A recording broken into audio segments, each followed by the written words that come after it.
ভোরের আলো ফুটতেই গ্রামের মেঠো পথে হাঁটছেন কৃষক হরিপদ। কাঁধে কোদাল, চোখে হাজারো স্বপ্ন, কিন্তু সেই স্বপ্নের আড়ালে লুকিয়ে আছে অসীম দুঃখ। হরিপদ সারা জীবন মাটির সঙ্গে যুদ্ধ করে সংসার চালিয়েছেন।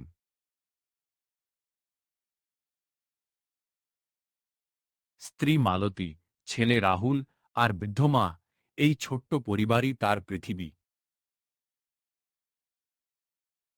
শুনছো, আজ মাঠে যাওয়ার আগে একটু ভাত খেয়ে যাও। না গো, সময় নেই। আকাশের অবস্থা ভালো না।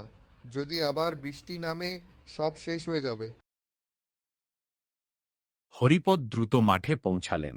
ধানের শীষগুলো বাতাসে দুলছে। এত কষ্টের পর এবার ভালো ফলনের আশা করেছিলেন তিনি। হঠাৎ কালো মেঘে ঢেকে গেল আকাশ।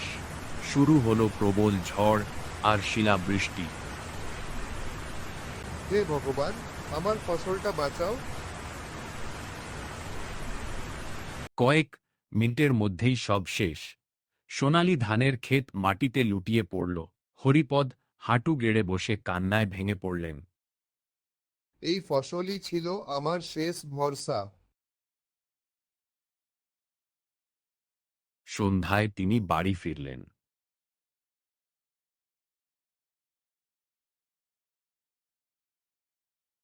কি হলো? সব শেষ। এখন আমরা কি করব? বৃদ্ধ মা সব শুনে চুপচাপ চোখের জল মুছলেন। বাবা, মন ভেঙে ফেলিস না।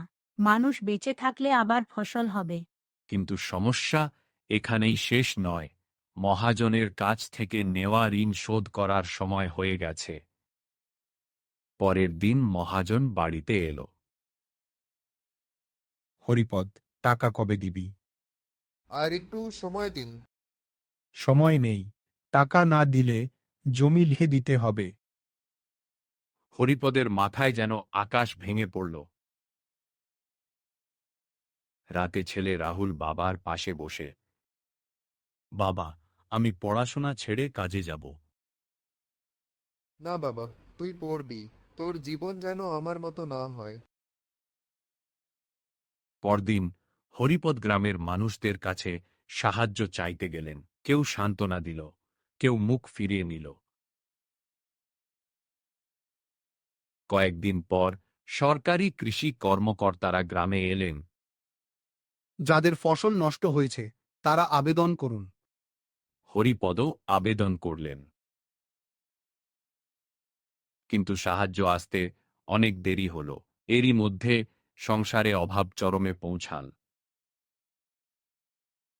একদিন মালতী নিজের একমাত্র সোনার নাকফুল খুলে স্বামীর হাতে দিল। এটা বিক্রি করে চাল কিনে আনো। তোমার শেষ সম্বলটাও নিয়ে নিলাম।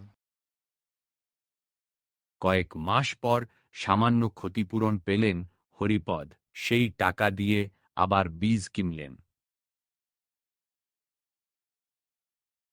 লোকজন বলল, আবার শু করবে। কৃষক হার মানলে মানুষ খাবে কি? আবার নতুন করে বীজ বোনা হল। প্রতিদিন ভোরে মাঠে যান, যত্ন নেন, আগাছা পরিষ্কার করেন, আকাশের দিকে তাকিয়ে প্রার্থনা করেন। কয়েক মাস পরে মাঠ আবার সবুজে ভরে উঠল।